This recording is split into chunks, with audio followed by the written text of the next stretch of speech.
I'm here. ಒಂದು ಕಾಲದಲ್ಲಿ ಬಂದೂಕಿನ ಗುಂಡಿಗೂ ಕೂಡ ಇನ್ನೊಂದು ದೇಶದ ಮುಂದೆ ಕೈ ಚಾಚಬೇಕಿತ್ತು.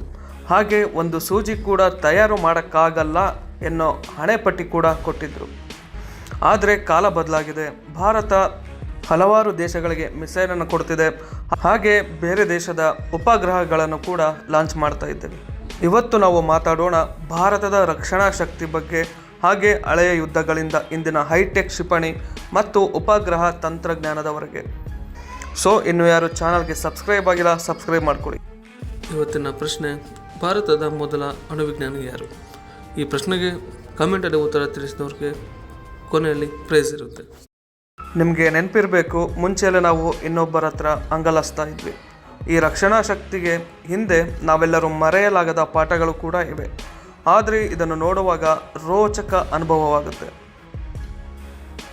ಭಾರತದ ಇತಿಹಾಸವು ಯುದ್ಧಗಳ ಪಾಠಗಳಿಂದ ತುಂಬಿದೆ. ಮೌರ್ಯ, ಗುಪ್ತ, ವಿಜಯನಗರ ಸಾಮ್ರಾಜ್ಯಗಳು ತಮ್ಮ ಯುದ್ಧ ತಂತ್ರಗಳಲ್ಲಿ ಅತ್ಯಂತ ವಿನ್ಯಾಸ ಮತ್ತು ಶಕ್ತಿಯನ್ನು ತೋರಿಸಿದರು. ಇಂತಹ ಪಾಠಗಳು ನಾವೀಗ ರಕ್ಷಣಾ ತಂತ್ರಗಳಲ್ಲಿ ಸ್ಪಷ್ಟವಾಗಿ ಕಾಣ್ತಾ ಇದ್ದೇವೆ.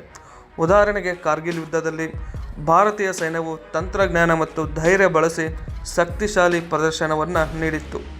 ಹಾಗೆ ಕಾರ್ಗಿಲ್ ಯುದ್ಧದಲ್ಲಿ ರಕ್ಷಣಾ ತಂತ್ರಗಳು ನಿಖರ ಮತ್ತು ಪರಿಣಾಮಕಾರಿಯಾಗಿ ಬಳಕೆಯಾಗಿತ್ತು. ಈಗ ಇಂದಿನ ಯುದ್ಧ ತಂತ್ರವನ್ನು ನೋಡೋಣ.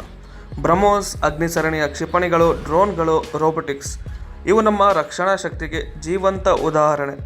ದೇಶವು ನೇರ ದೃಶ್ಯ ಮತ್ತು ಉನ್ನತ ಮಟ್ಟದ ನಿಗಾವಣೆಗೆ ಈ ಟೆಕ್ನಾಲಜಿಗಳನ್ನು ಬಳಸ್ತಾ ಇದೆ. ಬ್ರಹ್ಮೋಸ್ ನಿಗಾವಣೆಯು GPS ಮತ್ತು ಉಪಗ್ರಹದಿಂದ ನಿಖರವಾಗಿರುತ್ತೆ. ಡ್ರೋನ್ ತಂತ್ರಜ್ಞಾನವು ಗಡಿಗಳ ಮೇಲ್ವಿಚಾರಣೆ ಮತ್ತು ಭದ್ರತೆಗೆ ನೆರವಾಗುತ್ತೆ. ಇಸ್ರೋ ಉಪಗ್ರಹಗಳು ಭಾರತೀಯ ರಕ್ಷಣೆಗೆ ಮಹತ್ವದ ನೆರವನ್ನು ನೀಡುತ್ತವೆ. ಕಾರ್ಟೋಸ್ಯಾಟ್ ಉಪಗ್ರಹಗಳು ಭೂಮಿಯ ನಿಗಾವಣೆಗೆ ಮತ್ತು ಯುದ್ಧ ತಂತ್ರಗಳ ನಿರ್ವಹಣೆಗೆ ಸಹಾಯಕವಾಗಿವೆ.